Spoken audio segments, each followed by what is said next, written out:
নবীজি বলেন, আমার দু চোখ জোড়ে ঘুম, আমি প্রচন্ড ক্লান্ত। আমি গিয়ে বাড়ির এক পাশে ঘুমায় পড়লাম, শুয়ে পড়লাম। প্রচন্ড ঘুম, আমার কোনো খবর নাই। সারা রাত পার হয়ে গেছে, সূর্য উঠে গেছে, তখন পর্যন্ত আমার ঘুম ভাঙে নাই। যখন সূর্যের আলো আমার চোখের উপরে পড়েছে, আমার ঘুমটা ভেঙে গেল। আমি ঘুম থেকে উঠে দেখি কোথাও কেউ নাই। সাথে সাথে সারা রাত এই বাড়িতে কি হয়েছে তার কোনো আওয়াজ পর্যন্ত আমার কানে প্রবেশ করে নাই। হয়তো নবীজি যদি ওই গানের অনুষ্ঠানে থাকতেন, যখন নবীজি বলতেন এই ধরনের বাদ্যযন্ত্র বাজানো হারাম, হয়তো তখন কাফেররা বলতো, মুহাম্মদ তুমিও তো এক সময় এমনটা শুনেছ। এই কথা বলার সুযোগ পর্যন্ত কাফেরদেরকে আল্লাহ তাআলা দেন নাই। এই জন্য এটা ভাবার সুযোগ নাই যে নবী উত্তম চরিত্রের অধিকারী নবুয়তির পরে হয়েছেন, বরং আমার আপনার নবীর চরিত্র নবুয়তির আগেও যেমন পরেও তেমন। তবে তফাৎটা কি, একটা উদাহরণ দিলে বুঝতে সহজ হবে। মনে করেন আপনি সৌদি আরব থেকে একটা স্বর্ণের বার আনছেন। বার চিনেন? স্বর্ণের চিনেননি? জোরে মুখ দিয়া কন, চিনেন? আমরা না চিন্না থাকতে পারি, আমাদের দেশে স্বর্ণের খনি নাই ঠিক, কিন্তু শাহজালাল বিমানবন্দর। আপনি একটা স্বর্ণের বার এনেছেন, 10 বছর আগে ওই স্বর্ণের বারটা এনে ঘরের মধ্যে রেখে দিলেন। এই 10 বছর ঘরের মধ্যে পড়ে থাকার কারণে 10 বছর পর ওটা যখন বের করবেন, আগের মতো উজ্জ্বলতা থাকবে না। ওইটাকে মনে হবে তামা, পিতল, কাঁসার মতো মনে হবে, কারণ উজ্জ্বলতা হারিয়ে গেছে। বলেন তো, স্বর্ণের উজ্জ্বলতা চলে যাক, কিন্তু তার দাম কি কমে যাবে নাকি? কিছু জিনিস আছে তার দাম কখনো কমে না। এই জন্য অ্যাসেট বলা হয়, মূল সম্পদ হলো স্বর্ণ। আজ থেকে 1000 টাকার মান 6 মাস আগে যা ছিল, 6 বছর আগে যা ছিল, ওই পরিমাণ স্বর্ণ যদি 1000 টাকার 6 মাস আগে কিনে রাখা হইতো, ঠিকই স্বর্ণের দাম ঠিক থাকতো।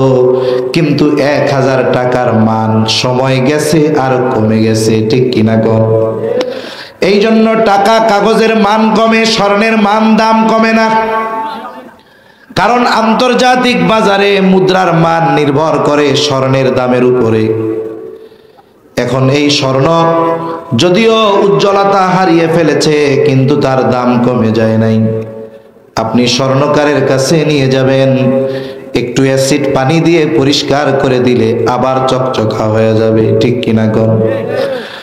এখন যদি উপমা দেই, বলে নবীজির নবুয়তির আগের চরিত্র স্বর্ণ, পরের চরিত্র স্বর্ণ। বলে তফাৎ কোথায়?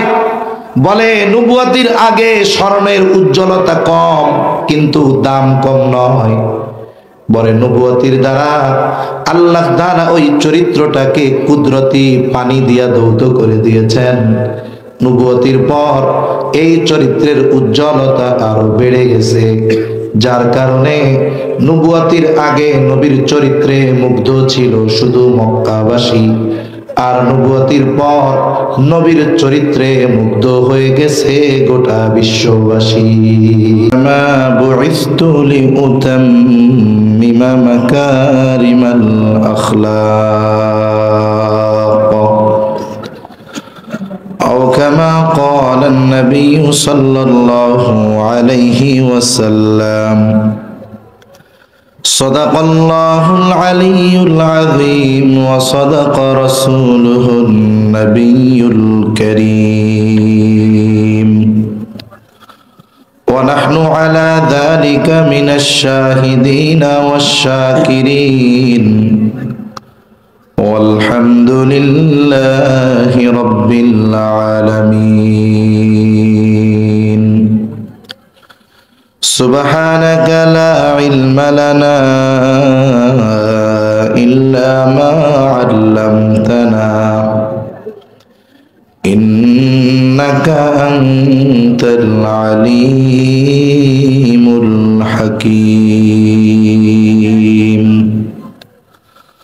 আল্লাহুম্মা সাল্লি আলা মুহাম্মাদিন ওয়া আলা আলি মুহাম্মাদ কামা সাল্লাইতা আলা ইব্রাহিম ওয়া আলা আলি ইব্রাহিম ইন্নাকা হামিদুম মাজিদ।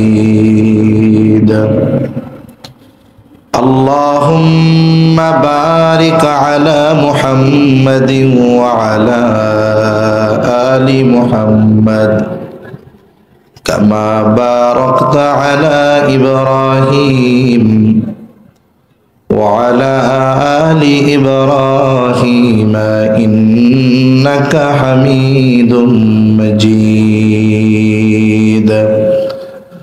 আল্লাহর মহব্বতে আমরা জবান খুলে একটু জিকির করি, লা ইলাহা ইল্লাল্লাহ।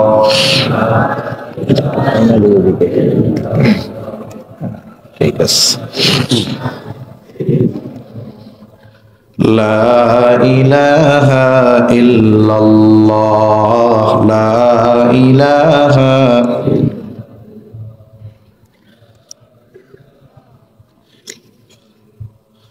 লা ইলাহা ইল্লাল্লাহ মুহাম্মাদুর রাসূলুল্লাহ সাল্লাল্লাহু আলাইহি ওয়াসাল্লাম।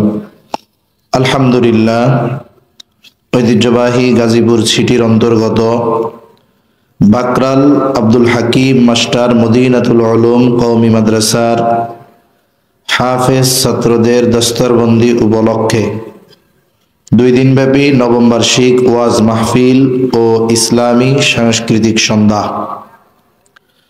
আজকের এই ওয়াজ মাহফিলের সম্মানিত শ্রদ্ধেয় সভাপতি জনাব মোহাম্মদ আলফাজ উদ্দিন সোনামিয়া, সভাপতি বাকরাল জামে মসজিদ ও মাদ্রাসা, আমন্ত্রিত প্রধান অতিথি, বিশেষ অতিথিবৃন্দ সহ সম্মানিত শ্রদ্ধেয় উলামায়ে কেরাম, সামনে উপস্থিত মুরব্বিয়ানে কেরাম, সমবয়সী যুবক বন্ধু, স্নেহের ছোট ভাই, মাইকের আওয়াজ যত দূরে যায় নিজ নিজ স্থানে অবস্থানরতা সম্মানিতা শ্রদ্ধা মা ও বোন, দয়াময় আল্লাহ রাব্বুল আলামিনের দরবারে অগণিত শুকর যে মহান মালিক হায়াতে বরকত দিয়ে সুস্থ রেখে দীর্ঘ সময় পর্যন্ত বিজ্ঞ যোগ্য উলামা হযরতদের জবান থেকে খুবই গুরুত্বপূর্ণ কথা আপনারা শ্রবণ করতেছিলেন।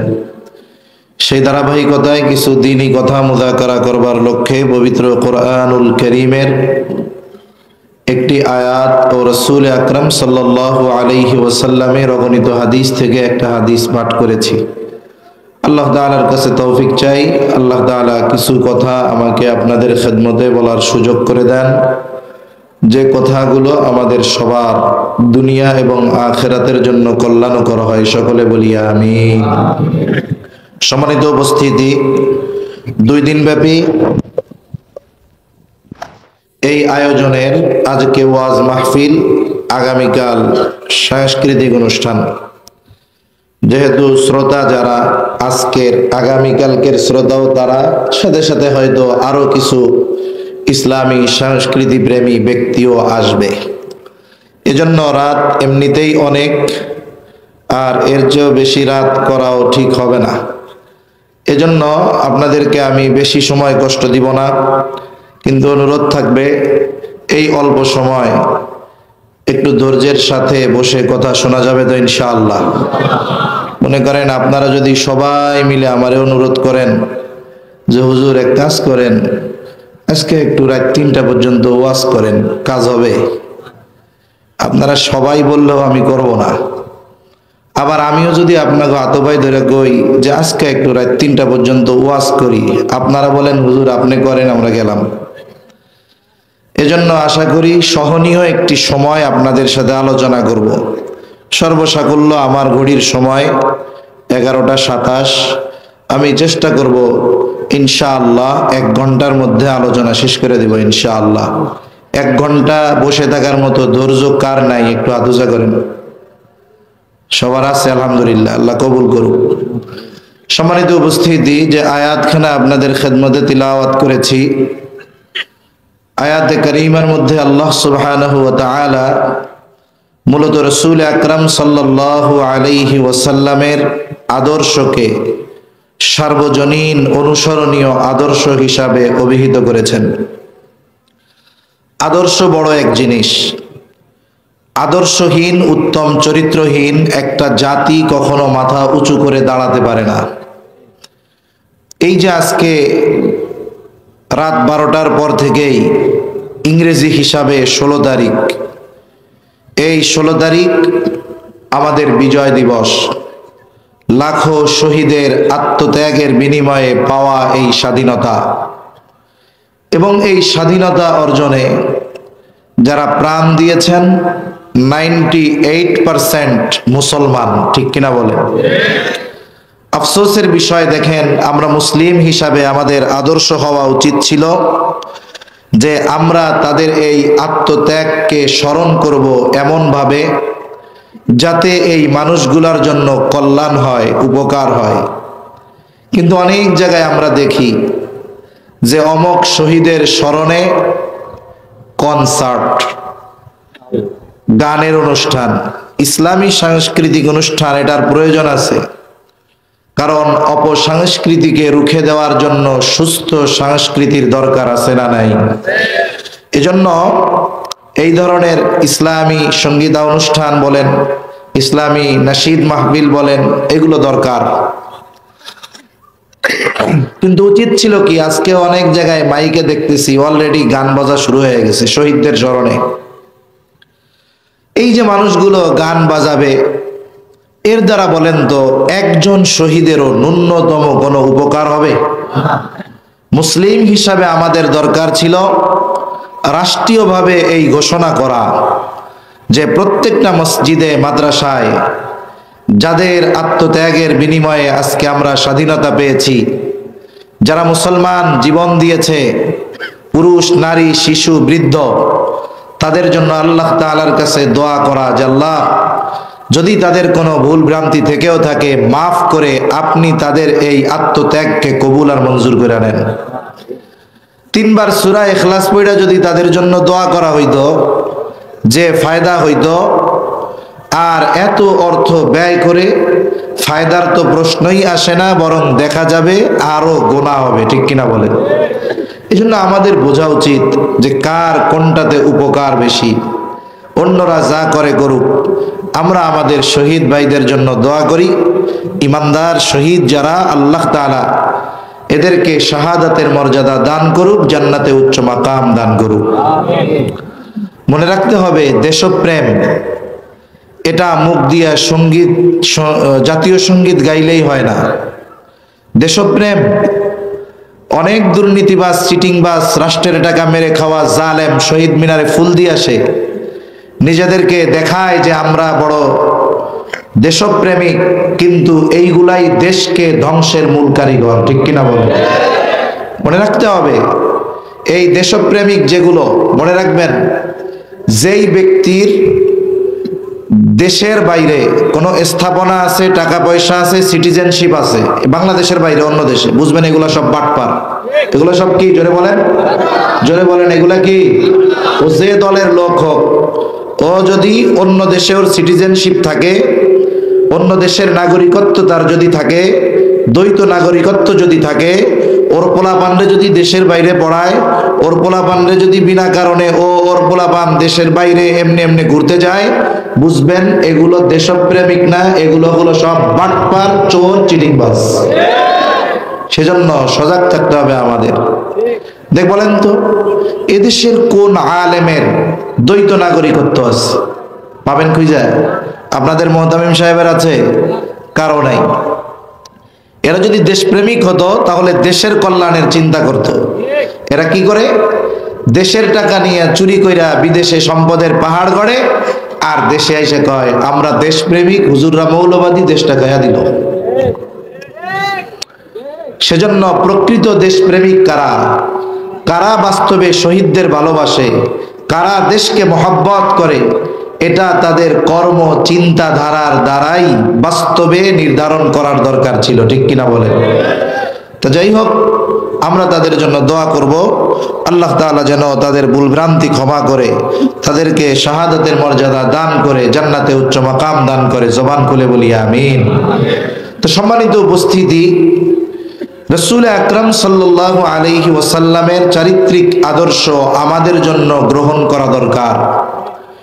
রাসূল সাল্লাল্লাহু আলাইহি ওয়াসাল্লামের আদর্শ এমন এক আদর্শ, যদি কোনো বেঈমান কাফের নবীজির চরিত্রের অনুসরণ করে তাহলে দুনিয়ার জগতে সে সফল হয়ে যাবে। আবার যদি কোনো ইমানদার রাসূল সাল্লাল্লাহু আলাইহি ওয়াসাল্লামের চরিত্র অনুসরণ করে তাহলে সে দুনিয়া আখিরাত উভয় জগতে সফল হয়ে যাবে। রাসূলুল্লাহ সাল্লাল্লাহু আলাইহি ওয়াসাল্লামের চরিত্র এত সুন্দর যে নবুয়তির পরেই যে আল্লাহ তাআলা নবীজির উত্তম চরিত্রের ঘোষণা দিয়েছেন বিশ্বতির বহু আগে মক্কার কাফেররা আমার আপনার নবীজির চরিত্রে মুগ্ধ হয়ে নবীজির উপাধি দ্বারা দিয়েছে আল আমিন আস-সাদিক। আমার আপনার নবীজির চারিত্রিক বৈশিষ্ট্যগুলোর মধ্যে অন্যতম একটি বৈশিষ্ট্য হলো নবীজির নবুয়তির পরে আল্লাহ তাআলা যত কিছু হারাম করেছেন, শরীয়তে ইসলামে যত কিছু হারাম করা হয়েছে, এমন কোন কাজ নবীজির দ্বারা নবুয়তির আগে কখনো সংগঠিত হয় নাই। নবুয়তির পরে অনেক জিনিস আছে নবুয়তির পর পর হারাম হয় নাই, অনেক পরে হারাম হয়েছে। যেমন মদ, নবুয়তির পর পর আল্লাহ তাআলা হারাম করেন নাই। মদ আল্লাহ তাআলা 4 ধাপে হারাম করছে। কয় ধাপে? 4 ধাপে। নবুয়তির পরেও অনেক সাহাবায়ে কেরাম মদ পান করতেন। কেন? বলে নবুয়তির পর পর মদ হারাম ঘোষণা করা হয় নাই। নবুয়তির পরে তো বহুদূর। আমার আপনার নবী নবুয়তির আগে কেউ একথা বলতে পারবে না কোনোদিন মদ পান করেছেন, তো এটাও বহুদূর। মদের মজলিসে বসেছেন, এটাও বহুদূর। মদ স্পর্শ করেছেন, এমনটাও নবীর ব্যাপারে কেউ বলতে পারবে না। আল্লাহ তাআলা নবুয়তির আগে ওই সমস্ত বিষয় থেকে নবীকে কেন হেফাজত করেছেন যে বিষয়গুলো নবুয়তির পরে হারাম করা হয়েছে? কেন? অনেক কারণের একটি কারণ হলো আমাদের সমাজে অনেক মানুষ আছে যে মানুষগুলো জীবনের একটা পর্যায়ে খুব খারাপ ছিল, কিন্তু ওই লোকটা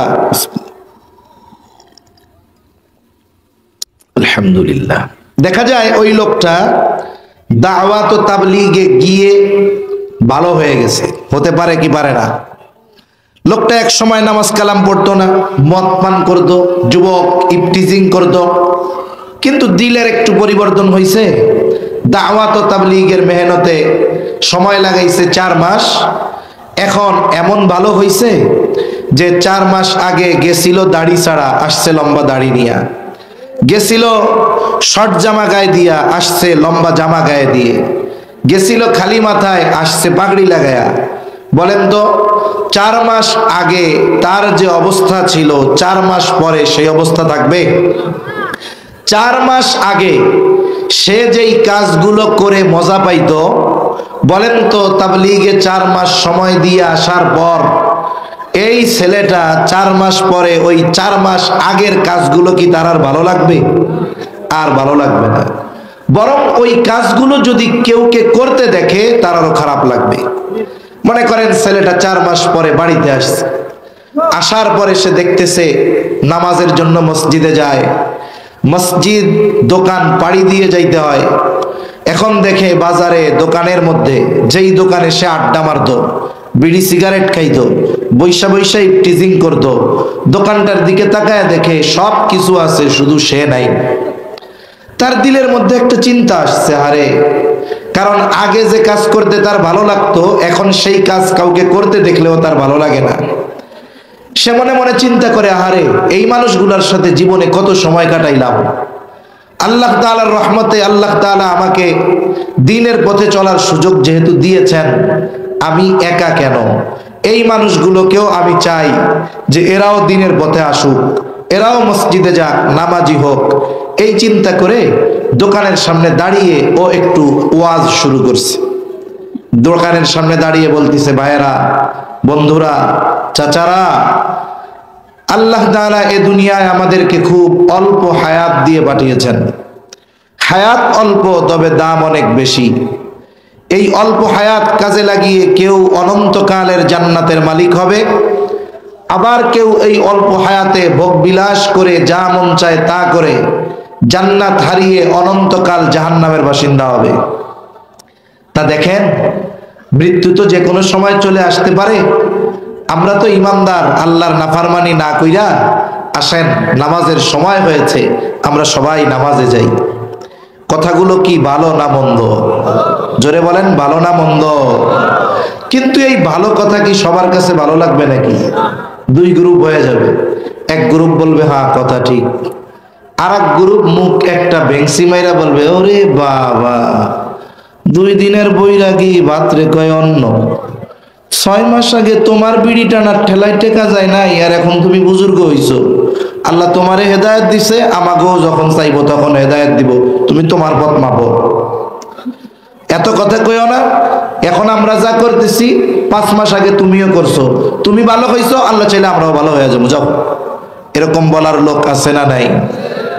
আরে আল্লাহ তাআলা চান না যে আমার আপনার নবী দাওয়াত দিবে যে এই মদ হারাম, আর কেউ নবীর উপরে এই কথা বলবে, মুহাম্মদ তুমিও তো কয়দিন আগে মদ পান করছিলা।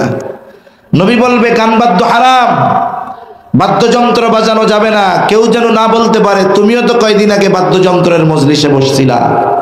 তার মানে আল্লাহ তাআলা ইসলামে যত কিছু হারাম করেছেন, হোক সেটা কোরআনুল কারীমে, হোক সেটা নবীজির মাধ্যমে, কোন ধরনের এই নিষিদ্ধ কোনো কাজ নবুয়তির আগে আমার আপনার নবীর দ্বারা আল্লাহ সংগঠিত হতে দেন নাই। হেফাজত করছেন কেমনে আল্লাহ তাআলা আমার আপনার নবীকে? নবীজি বলেন, আমি তখন বালক, মক্কার মধ্যে বড় একটা বিবাহ অনুষ্ঠান, সবার দাওয়াত দিছে। মনে করেন অনেক সময় হয় না, গ্রামের সবচাইতে সম্ভ্রান্ত প্রভাবশালী ব্যক্তির বাড়িতে অনুষ্ঠান, গ্রামের সবাইরে দাওয়াত দিছে। ওই রকম মক্কায় এক প্রভাবশালীর ব্যক্তির বাড়ির বিয়ার অনুষ্ঠান, মক্কার সবাইকে দাওয়াত দিয়েছে। দাওয়াত রাতের বেলা খাবার দাবারের পরে মূল আকর্ষণ হলো সারা রাত ব্যাপী নাচ গানের অনুষ্ঠান হবে। সারা রাত ব্যাপী নাচ গানের অনুষ্ঠান হবে মূল আকর্ষণ। সবাই প্রস্তুতি নিয়ে গেছে। খাবার দাবারের পর সবাই অপেক্ষা করতেছে কোন সময় ডাক আসবে নাচ গানের অনুষ্ঠানের। ইতিমধ্যে একজন ঘোষণাকারী ঘোষণা করতেছে, এই তাড়াতাড়ি ওই জায়গায় তোমরা সবাই জড়ো হও, ওইখানেই আমাদের মূল আকর্ষণ নাচ গানের অনুষ্ঠান শুরু হবে। ঘোষণা দিতে দেরি, দৌড়িয়ে লোকজন হুড়মুড় করে কে কার আগে গিয়ে বসতে পারে এই চিন্তা করতেছে, কারণ আগে বসলেই তো ভালো মতো দেখা যাবে, শোনা যাবে, ঠিক কিনা বলেন? অনেক জায়গায় মাহফিল গুলোতেও এরকম হয়। আপনারা তো আলহামদুলিল্লাহ ভালো, সব মোটামুটি মিশা মিশা বইছেন। কত জায়গায় দেখা যায় 15 বার বললেও সামনের ফাঁকা জায়গা পূরণ করে বসে না, আছে না এরকম? এরকম আছে না, যে বলে যে আসেন সামনের ফাঁকা জায়গা পূরণ করে বসেন, সবাই শুনে, 2-1 জন ছাড়া কেউ জায়গার থেকে নড়ে না, আছে না এরকম? কন্যা আছে। তা আমি মাঝে মধ্যে চিন্তা করি যে হুজুররা ওয়াজ করতেছে, করবে, আমরাও কিছু কথা বলবো, যেই মানুষগুলারে 15 বার কইয়া 3 হাত পেছন থেকে 3 হাত সামনে আনা যায় না, এই হুজুর এই লোকগুলারে ওয়াজ কইরা কি সুদ ছাড়ানো যাবে, ঘুষ ছাড়ানো যাবে, বেপরদাগিরি ছাড়ানো যাবে? যেই হুজুর 15 বার কইলো যে একটু পিছনের তে সামনে আসেন, এই হুজুরের কথায় 3 হাত সামনে আসে না, আর সে সুদ ছেড়া দিব, ঘুষ ছেড়া দিব? এটা আমি মাঝে মধ্যে চিন্তা করি আর কি। সেই চিন্তাটা আপনাদের সাথে একটু শেয়ার করলাম। তো সবাই দৌড় শুরু করছে, কে কার আগে গিয়ে বসবে আর কাছের থেকে নাচ গান উপভোগ করবে। নবীজির সাথে যারা ছিল, নবীজি তো বালক, ছোট মানুষ তখন, ওরা বলতেছে মুহাম্মদ তাড়াতাড়ি চলো, তাড়াতাড়ি চলো, আগে না গেলে দেখতে পারবো না, শুনতে পারবো না। নবীজি বলে, ওরা তো আমারে ডাকতেছে, কিন্তু আমার গোটা দেহ ঘুমে অবশ হয়ে আসতেছে, 2 চোখ জুড়ে ঘুম চলে আসতেছে। তা আমার এই অবস্থা দেখে ওরা আমাকে রেখে ওরা চলে গেছে। ওরা নাচ গান শুনতে চলে গেছে অনুষ্ঠানে। নবীজি বলেন, আমার দু চোখ জোড়ে ঘুম, আমি প্রচন্ড ক্লান্ত। আমি গিয়ে বাড়ির এক পাশে ঘুমায় পড়লাম, শুয়ে পড়লাম। প্রচন্ড ঘুম, আমার কোনো খবর নাই। সারা রাত পার হয়ে গেছে, সূর্য উঠে গেছে, তখন পর্যন্ত আমার ঘুম ভাঙে নাই। যখন সূর্যের আলো আমার চোখের উপরে পড়েছে, আমার ঘুমটা ভেঙে গেল। আমি ঘুম থেকে উঠে দেখি কোথাও কেউ নাই। সাথে সাথে সারা রাত এই বাড়িতে কি হয়েছে তার কোনো আওয়াজ পর্যন্ত আমার কানে প্রবেশ করে নাই।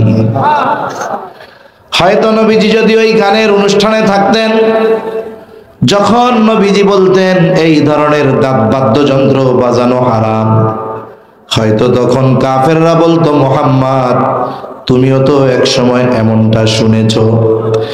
এই কথা বলার সুযোগ পর্যন্ত কাফেরদেরকে আল্লাহ তাআলা দেন নাই।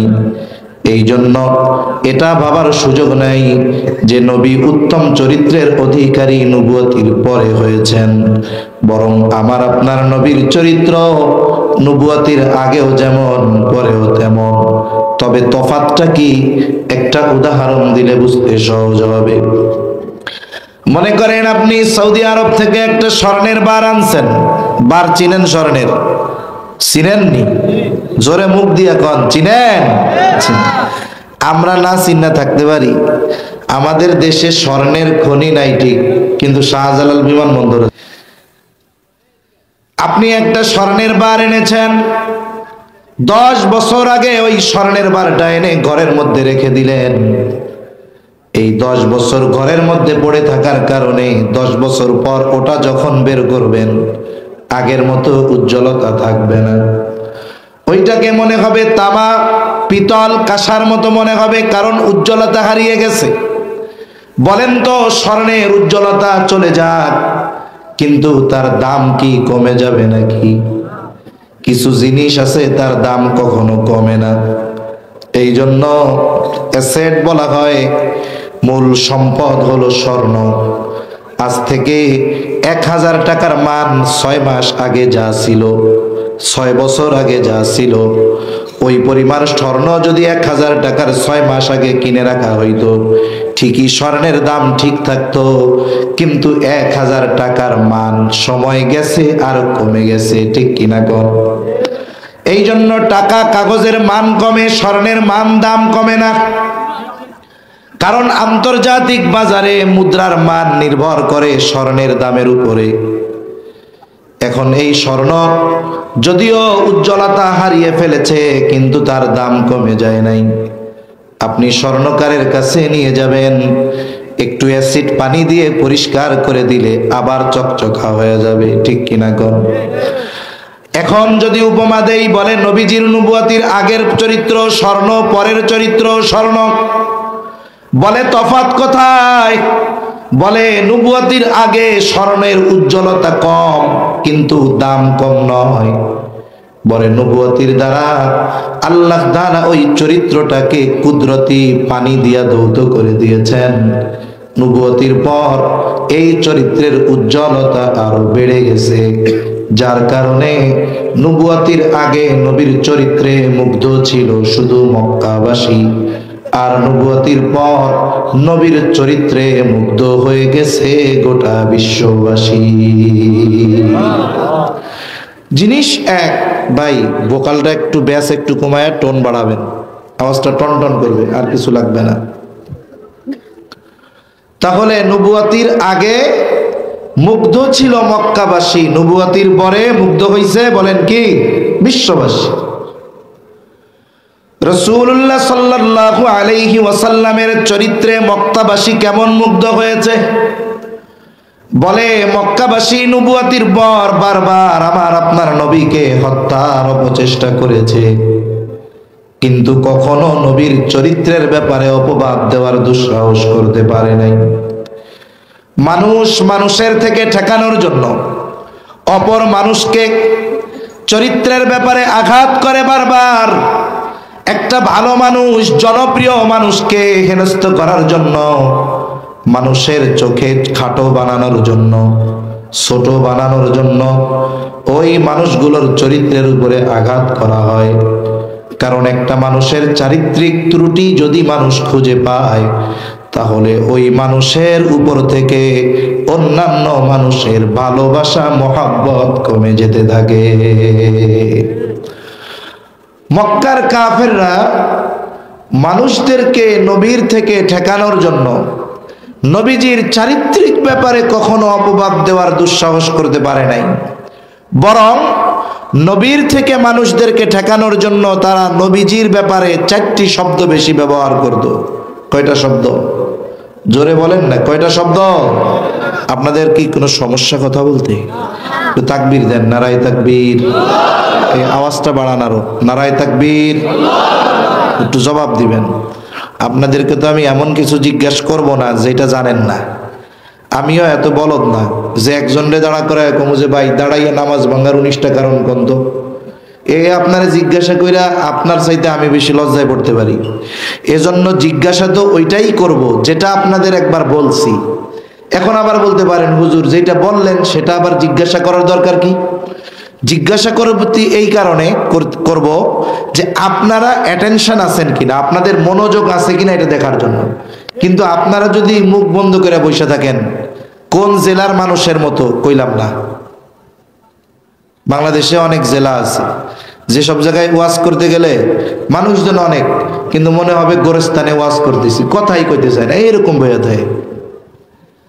তা আপনারা তো এক জায়গার লোক হবেন না, বিভিন্ন জায়গার লোক, ঠিক না? এজন্য সব ধরনের গুণে গুণান্বিত থাকবেন আপনারা, কিন্তু আপনাকে ভাবে মনে হইতেছে আপনারা বেশিরভাগ এই জেলার লোক। তাহলে এটা তো কওয়া যাইব না, এই যে ক্যামেরা চলতেছে না, এটা কওয়া যাইব? এইগুলো না থাকলে আমি কইতাম। তাহলে কাফেররা মানুষদেরকে নবীর থেকে ঠেকানোর জন্য কয়টা শব্দ ব্যবহার করতো নবীর ব্যাপারে? 4টা।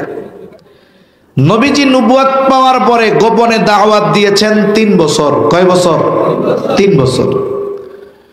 3 বছর নবী গোপনে দাওয়াত দেবার পর আল্লাহ তাআলা ওহী নাজিল করে জানায়া দিলেন, ওয়া আনযির আশীরাতাকাল আকরাবিন। আল্লাহ রাব্বুল আলামিন বলেন, আর গোপনে দাওয়াত হবে না, আপনি আপনার পাড়া প্রতিবেশী আত্মীয় স্বজন যারা আছে তাদের সকলকে আপনি সতর্ক করেন, প্রকাশ্যভাবে সতর্ক করেন। নবীজি চাইলেন নবীজির এই দাওয়াত একত্রে নবীজি সকলের কাছে পৌঁছায়া দিবেন। তবে কেমনে? এখন তো আধুনিক জামানা, কেউ যদি চায় যে আমি আমার অবস্থাটা আমার বন্ধুদের সবাইকে জানায়া দিব, ফেসবুকের মধ্যে যদি একটা স্ট্যাটাস দিয়া দেয়, অন্যান্য বন্ধু তার সাথে যারা অ্যাড আছে, বলেন তো সবাই তার খবর জানতে পারে কি পারে না? সবাই তার খবর মুহূর্তের ভিতরে যায় না যায়? নবীজি চিন্তা করলেন সবার কাছে কেমনে এই দাওয়াত পৌঁছানো যায়। মক্কায় একটা পাহাড় আছে, নাম হলো আবু কুবাইস পাহাড়। এই পাহাড়ের একটা তাৎপর্য মক্কাবাসীর কাছে ছিল।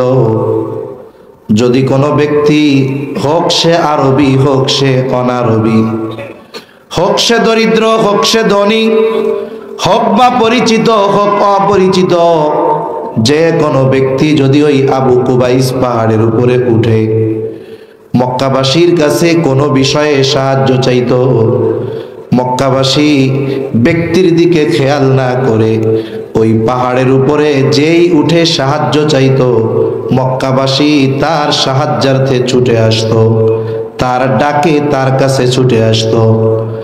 আমার আপনার নবী চিন্তা করলেন তিনি দাঁড়ায় যাবেন আবু কুবাইস পাহাড়ে। নবীজি উঠে গেলেন আবু কুবাইস পাহাড়ে। আর এক বর্ণনায় আসছে নবীজি উঠলেন সাফা পাহাড়ে। বিষয়টা মূলত এক, কারণ সাফা পাহাড়টাও আবু কুবাইস পাহাড়েরই একটা অংশ, এই জন্য বিষয় এক। বর্ণনায় শব্দ যদিও 2 রকম থাকে, এর মধ্যে কোনো মুখালাফাত নাই, দুটোই একই জিনিস। নবীজি উঠলেন সাফা পাহাড় বা আবু কুবাইস পাহাড়ে, আহ্বান করলেন, মক্কাবাসীকে ডাকলেন। যেইখানে একজন সাধারণ মানুষ উঠে মক্কাবাসীকে ডাক দিলে সবাই ছুটে আসে, আজকে ডেকেছে আল আমিন। দলে দলে সবাই ছুটে আসছে, পাহাড়ের পাদদেশে এসে হাজির। ও মুহাম্মদ, তুমি কেন আমাদেরকে ডেকেছো? কেন আমাদেরকে তুমি জমা করেছো? নবীজি এবার তাদেরকে বলতেছে, আমি যদি তোমাদেরকে এই খবর দেই, এই পাহাড়ের পেছন দিকে পাদদেশে অস্ত্র সহ একদল লোক তোমাদের উপরে আক্রমণ করার জন্য অপেক্ষা করতেছে, আকুনতুম মুসাদ্দিকিয়া, তোমরা কি আমার এই কথা বিশ্বাস করবা নাকি? নবীজি মক্কাবাসীকে প্রশ্ন করলেন।